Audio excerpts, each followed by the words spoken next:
All right, here is Fox's reporting of Trump's visit to the Great Faith Ministries Church in Detroit. Donald Trump is continuing his effort to reach out to minority voters, visiting a black church in Detroit this weekend and laying out what he calls a new civil rights agenda. In a moment, we'll talk with Dr. Ben Carson, who joined Trump in Detroit, and Congressman Gregory Meeks, a Clinton supporter, about who has the better plan to help minorities.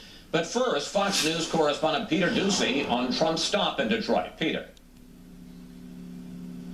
Chris, to get to this inner city church, the first African-American church he'd ever visited, Donald Trump's motorcade had to pass through a rough part of Detroit. And once inside the Great Faith Ministries, the Republican nominee told the congregation he can make Detroit a city the whole world envies again.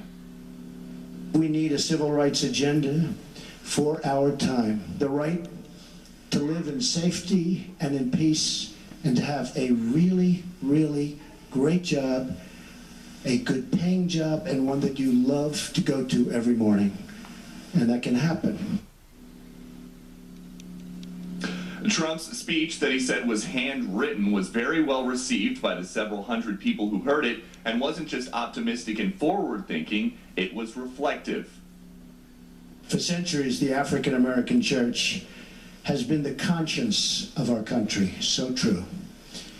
It's from the pews and pulpits and Christian teachings of black churches all across this land that the civil rights movement lifted up its soul and lifted up the soul of our nation.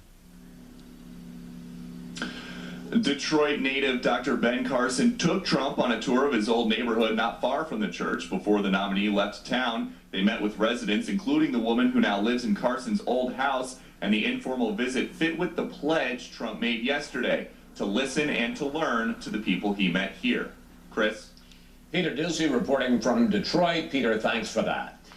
All right, so there's one thing about Fox News Sunday with Chris Wallace. I can watch his show fairly easily, okay? Because he doesn't have all the rabid red meat and crap that your Sean Hannity or your Bill O'Reilly have.